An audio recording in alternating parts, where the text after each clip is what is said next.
Kumpulan kami menjalankan beberapa soalan kajian tentang penggunaan aplikasi TikTok dalam kalangan masyarakat.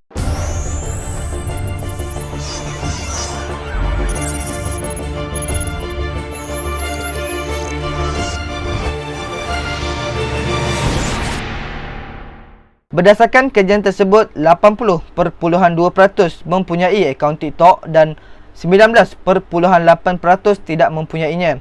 Ini menunjukkan majoriti masyarakat tahu tentang kehadiran aplikasi TikTok ini dan tahu cara menggunakannya.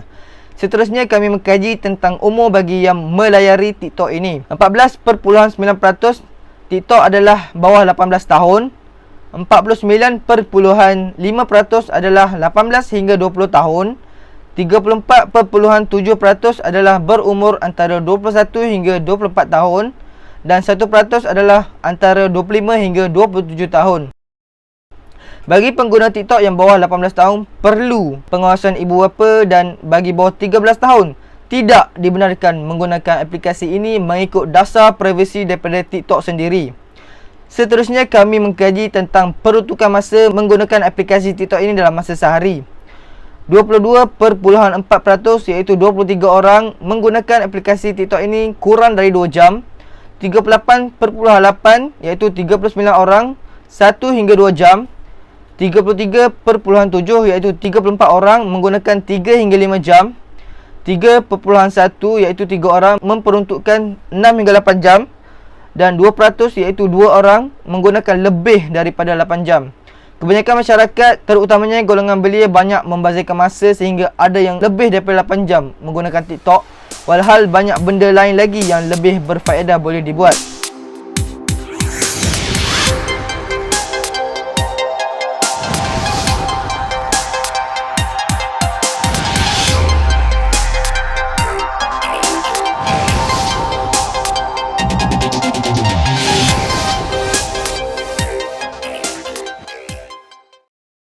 Seramai 95% tidak pernah terlibat dengan pertandingan video TikTok berbahaya dan pelik.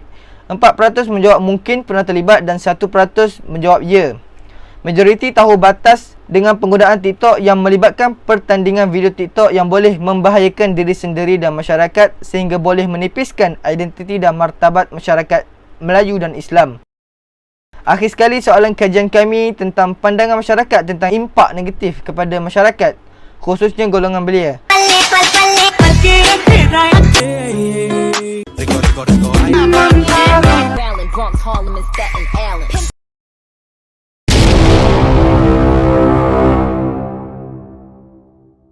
31.7% menjawab ya tentang pandangan tersebut dan bersetuju. 13.9% menjawab TikTok ini tidak memberi impak negatif.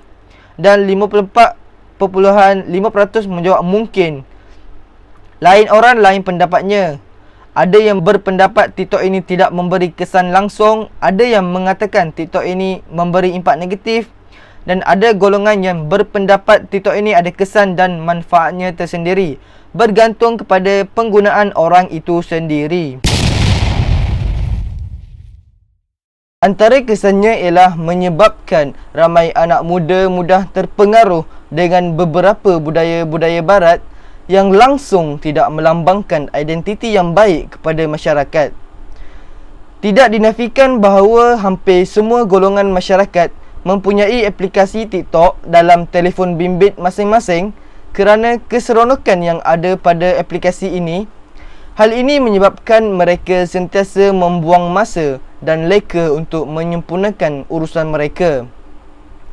Masyarakat sekarang mudah mendedahkan aurat mereka, terutamanya golongan wanita.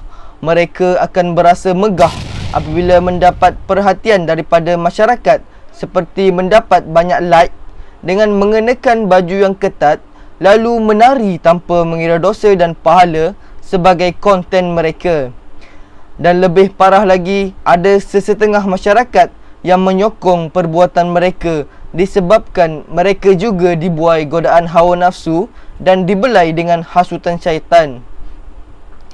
Di sini kita boleh melihat betapa mudahnya umat Islam sekarang terpengaruh dengan budaya barat, dan ini boleh menyebabkan penyakit wahan wujud dalam diri mereka.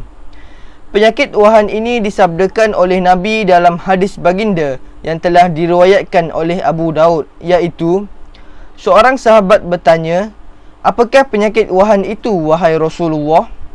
Lalu Nabi Muhammad SAW menjawab, "Cinta dunia dan takut akan mati." Hadis riwayat Abu Daud. Kesimpulannya, penyakit wahan ini perlu diubah dari persepsi masyarakat Melayu dan Islam, tidak kira golongan wanita maupun lelaki. Fikir sebelum bertindak.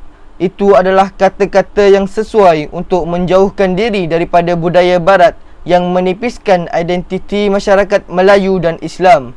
Penggunaan aplikasi ini mendatangkan pelbagai kesan kepada masyarakat. Namun, kesan negatif yang wujud harus diberi perhatian yang serius, terutamanya peranan ibu bapa yang selalu ada dengan anak-anak perlu memastikan anak-anak mereka tidak lalai dan terpengaruh dengan unsur-unsur negatif dari aplikasi TikTok ini.